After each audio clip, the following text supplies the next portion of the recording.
How's it going, everybody? My name is James Kelly, or Jimmy Kelly, whatever you want to call me. Jim, doesn't matter. I just want to make a quick video about playing the banjo, and specifically the frailing technique that I was taught. Some people call it clawhammer. Frailing, slightly different from what I understand, but I'll just go over the basic exercises that I like to teach people. Basically, I like to start off the idea.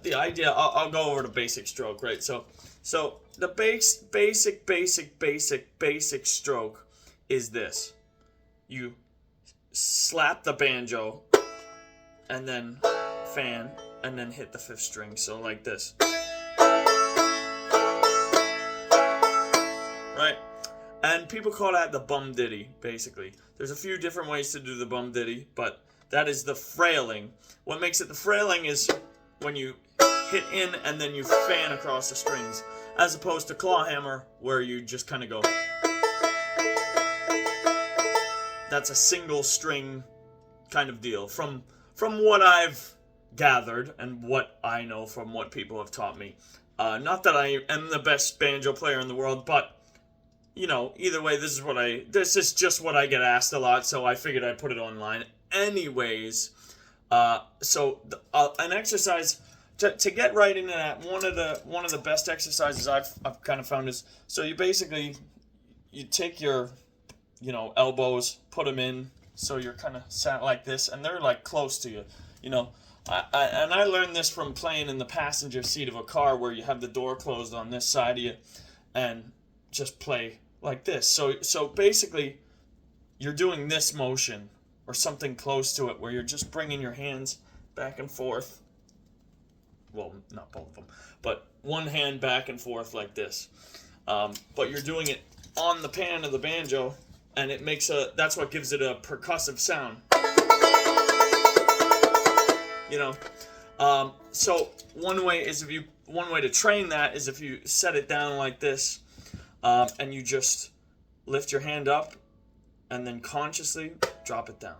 Lift it up, drop it down, drop it down. And you kind of just get the idea, okay, gravity is taking over for me here. You want to let gravity do the work. You don't want to be using force when you're bringing it down, because if you try to do that at speed, you're going to develop a lot of problems with your wrist. So that is just the basic idea. Just to bring it up and then let it drop, right? So now glue that hand to the top of the banjo and then grab it and then lift it up and put it on if you're right-handed, set it on your right knee. If you're playing a left-hand banjo, put it on your left knee. So the reason this is very important, and I want to tell you why. When I was younger, nobody ever taught me this. Somebody actually taught me the wrong way. They told me, when you hold a banjo and you play it, of course I was younger then, so it was probably good advice, but I just never learned.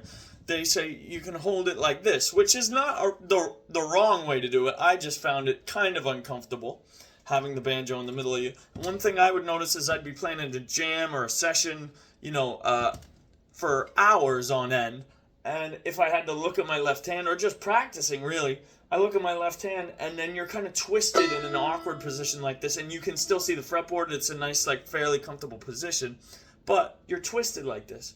If you put the banjo on your right knee, then you're kind of aligned a little bit more. Your arm is kind of straight on your profile, and it's less work. I don't know if anybody does Tai Chi, but Tai Chi, there's a position like this where you just hold your hands out, and your wrist and your shoulder make kind of a straight line, and there's kind of a position. If you bring your hands out like this, then it takes a lot of effort to hold your hands out for a long period of time. If you put your hands close to yourself, then it takes an equal amount of effort, but you're just doing the opposite thing.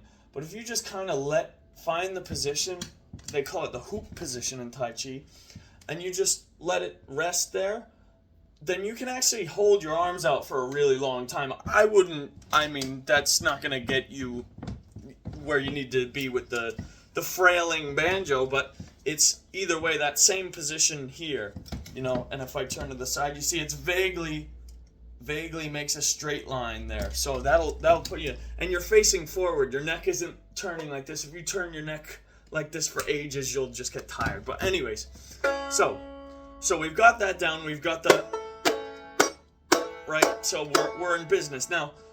The reason they call this style frailing, or some people call it clawhammer, but it's called clawhammer because of a claw like this. You see, so pretend you're opening a jar of pickles, right? That's how you want to essentially put your hands.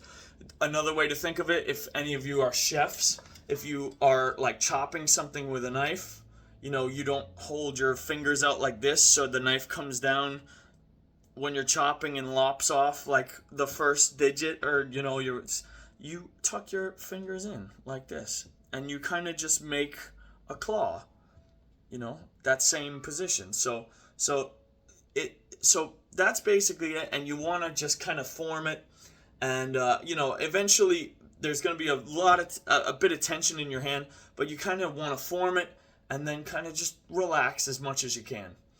Now the idea, I don't know if you can see, but when I do the claw for the claw hammer, you can see my middle finger is moved out just slightly farther than all my other fingers. And the reason for that is because that is the finger that you want to be hitting. You actually aim and you strike for the string. Now, if we want to go pretty basic on this, you just look at the string, put your middle finger on the string, right? You have this claw, and then you just lift your wrist up and then drop it down, right? And then you hit the string, and that's it. You just aim for it, and then you do that with all the other strings. The B string, I'm in A, excuse me. Right?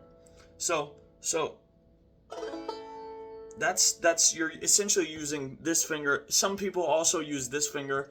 I kind of change just because I'm using my real nail, so I just end up breaking my nail. So I've learned to switch. But for the best technique when you're beginning, I would recommend using the middle finger. Now, another thing that a lot of beginners sometimes do wrong is they'll be hitting it great, you know, they can play a tune, which is great, but the ring of the banjo, it's not there. What really gives it the ring is the 5th string on the 5-string banjo, right? So I'll come a little bit closer, just so you can see my thumb. So when I'm hitting the banjo to actually get that ring, I just make a little angle with my thumb, with the claw. You see, I'm not, when you make your claw, you don't do this, do that. Alright, so that thumb just is kind of caught on this string, right? Right? So that's basically it. You're not doing a separate motion, because that's something that you have to think about. Your thumb isn't a separate thing that you train. You just have one position, and you see how much, I don't know if you can see, but you see how much that string's ready to rock, and then all I do is bring my hand back up, and it just hits it. So there you go. Now, what makes frailing slightly different from clawhammer is this. Clawhammer can refer to essentially just a technique where you do the bum diddy rhythm, right? So you're going bum diddy bum diddy bum diddy, and frailing does essentially the same thing, same rhythm, same basic rhythm, but frailing, there you kind of do a fan. You fan all your fingers kind of out like this. You make this position. So you go bum diddy bum diddy bum diddy bum diddy. Right. So if I do just claw, just hitting one string, you know, it sounds great, clawhammer, right? But if I do frailing,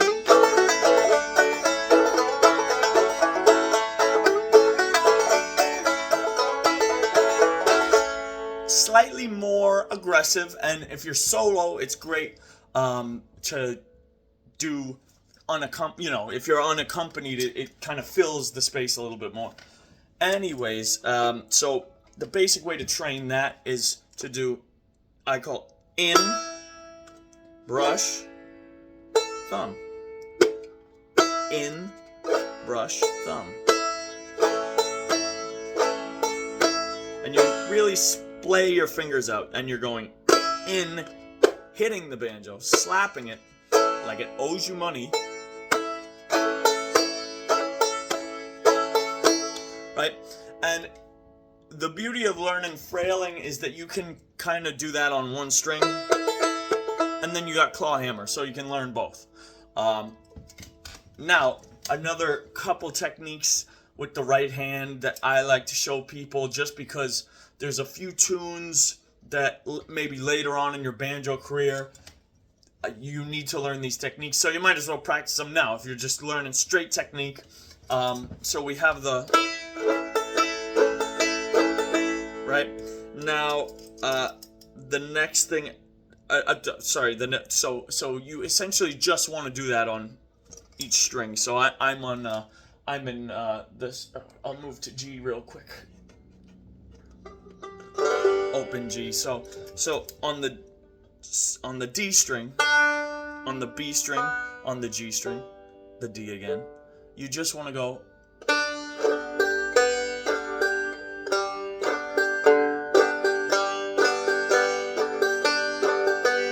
And like I said earlier, if you need to aim, look at it. And then you do that enough, and then you'll be able to kind of close your eyes and look away. Right? So that is the basic thing. So let's move on to slightly different techniques. So one thing I love to do is the fan. Right? That was kind of a thing they used to do back in the 20s, and a lot of like flamenco guitarists do it, a lot of ukulele players do it.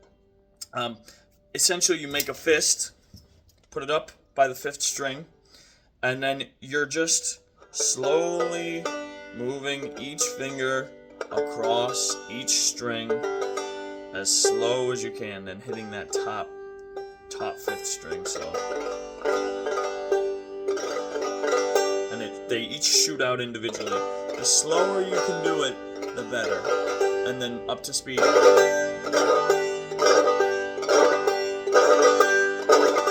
Kind of makes a cool sound. Another thing, if you just take the claw and you drag your middle finger or your pointer, whichever one you're using, across each string, it kind of does the same effect where you're kind of slowing things down, but you're hitting a whole chord. But it's a little more subtle.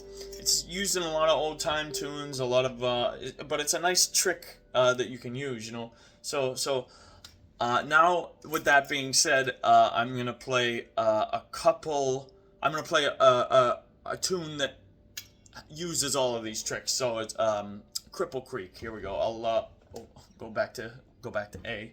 See, and also another thing, I highly recommend, if you don't have railroad spikes, getting one of these 5th string capos and installing them on the side of your banjo, because it makes switching keys much easier rather than retuning. But railroad spikes are fine as well. They're great. But anyways, Cripple Creek. Here we go.